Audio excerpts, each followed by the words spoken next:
It was 2008, and in the little southeastern European city of Shevo, life was going on as normal. A 65-year-old woman, Zana, walks into a kitchen one beautiful warm evening to make herself something to eat. Gets a phone call about her son, whom she was expecting home at any time now for dinner. She's informed that her son has been involved in a huge traffic accident. Hi, guys. Welcome back to my channel. I'm your host, Dr. Sine, and here I am with a story that would mystify you and get you on the edge of your seat.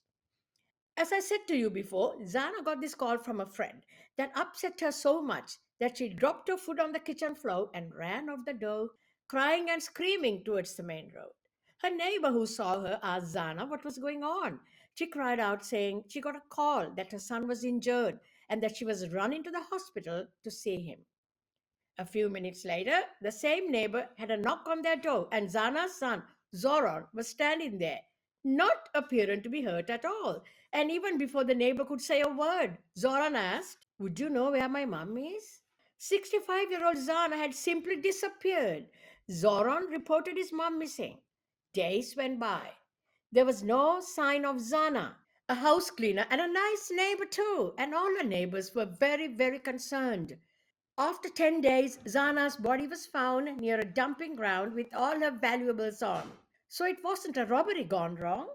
Guys, most people know about Jeffrey Dahmer, Ted Bundy, and those notorious serial criminals who did the most horrendous cruel things to their fellow human beings.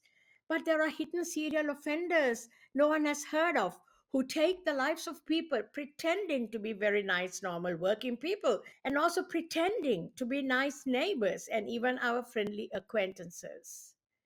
Now, guys, there was a 56-year-old journalist in this town. He was Vlad Taneski, a keen observer of the criminal case of 65-year-old Zana. He wrote many articles on this case and also condemned the police as terribly inefficient as they had not caught Zana's killer. Vlad made it a point to go to visit Zana's son Zoran several times to find out more about his mother's case. Vlad continued to talk to the townsfolk to find out if anyone could throw some light on the brutal, savage fate that Zana had ended up with.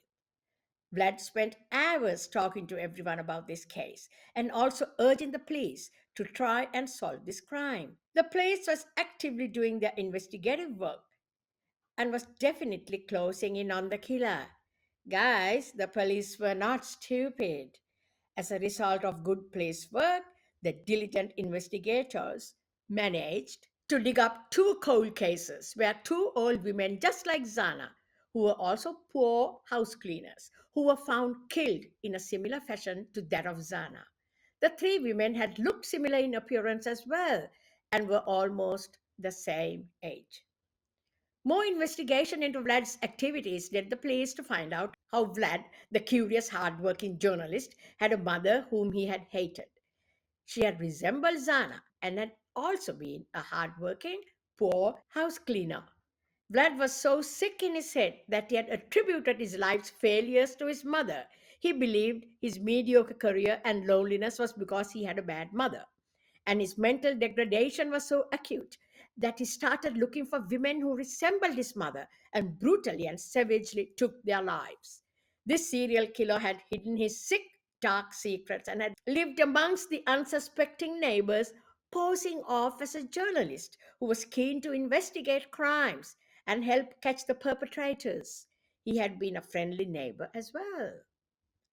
Once all the evidence was packed up against Vlad, he was arrested. The neighbors were in shock for days, as they never ever in their wildest dreams would have ever thought that Vlad was a dangerous, sick serial offender. Guys, we need to be aware of who we associate with, and we need to be careful at all times because perhaps we may not always know who our acquaintances or who our neighbors are and what they may be capable of.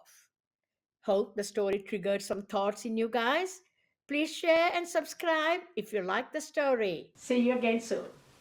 Good night.